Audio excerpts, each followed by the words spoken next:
And I'm telling you that if you dare to assume the feeling of the wish fulfilled, knowing who is doing it, it's God doing it. For God is your own wonderful human imagination. And He is doing it. So if you dare to assume it and you walk in the assumption that it is so, ignoring the senses, ignoring the facts of life that deny it, in a way you do not know, it will become a reality in your world. This is what I mean by imagination plus faith. That these are the realities out of which we fashion our world. Take a man who is drafted. I was drafted in 1942 at the age of 38.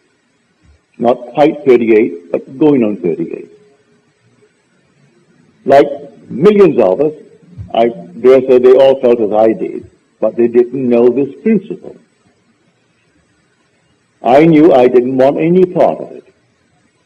Nevertheless, I was drafted. I didn't resist it. They sent me off to Camp Polk, Louisiana. And after 3 months in boot training, I decided I would do something about it by applying this principle.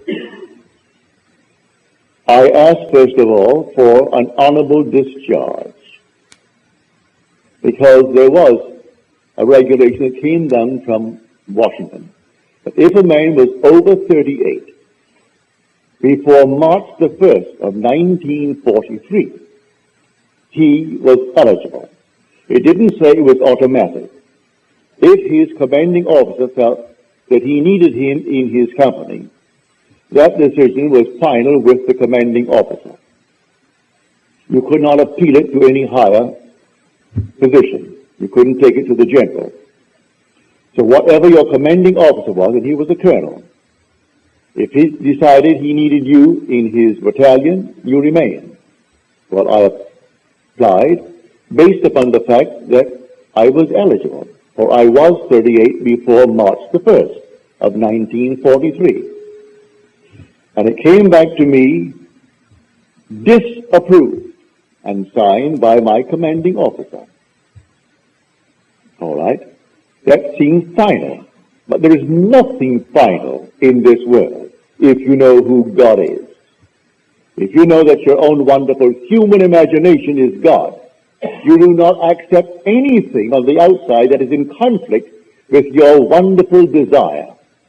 So I desire to be honorably discharged out of the army and doing the work I'm doing now, for I did it before. I want to return to that work. So that night, here was a paper that I received that day, disapproved and signed Colonel Theodore Bilbo Jr. His father was Senator Bilbo of Mississippi. As I retired in my barracks with all these men around me, I assumed I was in my own apartment in New York City. I knew it well. I left a wife and a little girl only a few months old when I was drafted. My son volunteered, and he was with the Marines in Guadalcanal. And they picked me up, and I was drafted, and my little girl was born the end of June of that year, so she was only a few months. And I had a wife and a little girl, and so I imagine I am home. My wife is in that bed, I'm in this bed, and my little girl is over there in the crib. And then I simply assume I am walking through the apartment. It was a nice 7-room apartment. And I walked from room to room and touched the objects, and they all seemed so familiar. And I looked through the window and I saw Washington Square.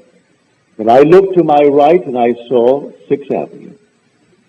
And then, having gone all through the place, I simply returned to my bed and settled in it, all in my imagination.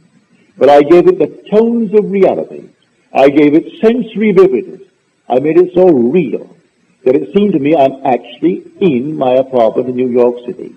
But I made quite sure I was not there on furlough.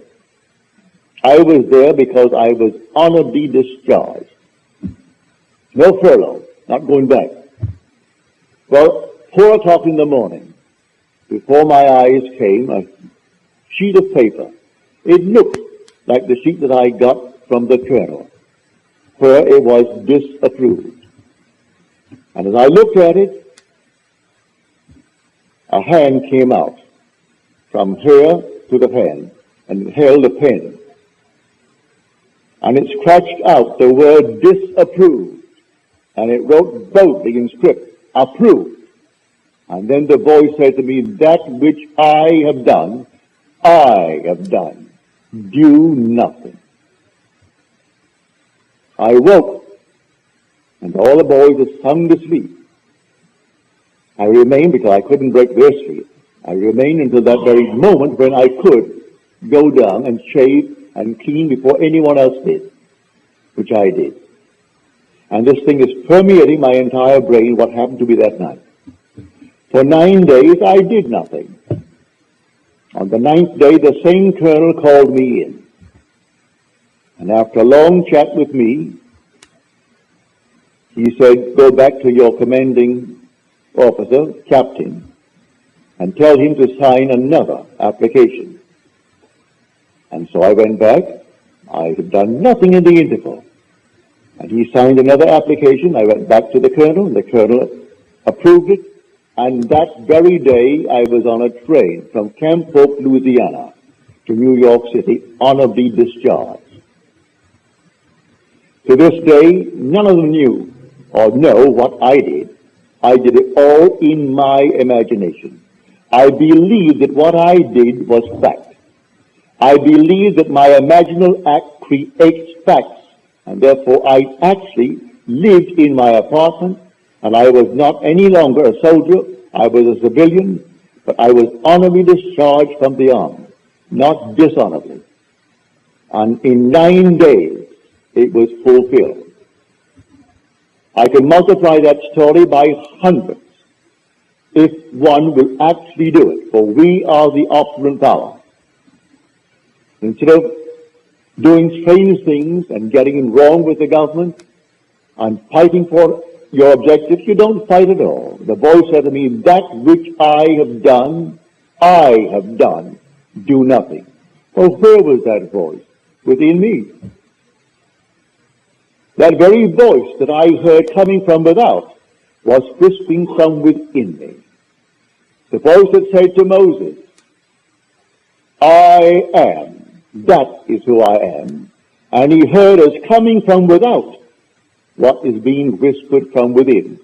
For are we not told in Scripture that we are the temple of the living God, and the Spirit of God dwells in us? And God is Spirit. Well, if the Spirit of God dwells in us, then how could I hear it from another? He is coming from within myself. And so I heard it. When I could not get any passage, I did the same thing when I seemingly was locked in an island for months to come because there was no ships coming. I did the same thing. I remember what I did in the army to get out. I did it when I was in an island and could not get out. And then a long, long list waiting, and they called me and gave me passage for my wife and my little girl and myself. And yet there were thousands waiting all through the Indies to get out, and only 2 little ships servicing the entire group of islands. And I simply got out. It doesn't matter how. I did it normally. I didn't kill anyone. I didn't bribe anyone. I didn't pull any strings. I simply applied this principle. If I actually got passage, would I sail? Yes. Well, then I assumed that I'm on a ship. And looking back nostalgically at the little island, leaving behind me my friends and my relatives, and taking with me my wife and my daughter. And I look back, and it seemed so normal and so natural. I gave it tones of reality. I could feel the salt of the sea on the rail as I held the rail of the ship. I could smell the rawness of the ocean, and I could see the island. And then, within a matter of 24 hours after I did it, I got a call from the Alcor Steamship Company to come on down and see them. I went down, and they said, we have a passage for you. There are only two beds, but the little girl can sleep with her mother, and you can sleep up. And so there were two bunks. And it's a lovely ship, small, only carrying 60-odd passengers, but I sailed and came back on time as I was committed to go to Milwaukee the 1st of May. And I got there in time. So I ask everyone to believe in God. But God is not something on the outside of you. God is your own wonderful human imagination. If you have any other God, you have a false God. Therefore, do not feed him anything but loving thoughts. Nothing but loving thoughts. Always exercise your imagination lovingly on behalf of everyone in this world. It doesn't cost you anything, and it doesn't hurt anyone. And you will find yourself becoming the man that you want to be, the lady that you want to be. And you'll move from stage to stage to stage without hurting anyone and fulfilling all of your dreams. Then you'll know how true the statement is. That all things are possible to him who believes. Because with God, all things are possible. And you'll find God. You'll find him in yourself as your own wonderful human imagination. That is God. As stated so clearly in Scripture. He is called in Scripture the potter. And the word potter means imagination.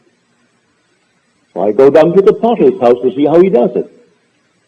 And he was working at his instrument. And there he was at a field making something out of clay. But what he had, the vessel he had in his hand, was spoiled. And he reworked it into another vessel, as it seemed good to him to do. He didn't destroy it. He didn't discard it. He reworked it into another vessel. So you don't discard anyone. You rework him. See him as you would like to be seen by the world. See him in a more noble light. So you rework him in your own imagination and believe in what you've done. And he will conform to it. So you don't discard anyone as something that cannot be remedied or cannot be made right in this world. You make him right in your own mind's eye. For the potter is your own wonderful human imagination. And any vessel you hold, whether it be a man or yourself, see that it is lovely, that you are actually the man that you want to be, that those round about you, they are what they would like to be, and have a nice vivid imagination of it, a clear idea of what you really want in this world, and a determinate vision of things as they ought to be, and have them all fixed in your own mind's eye, and believe it. Then in a way that no one knows, they will all come to pass.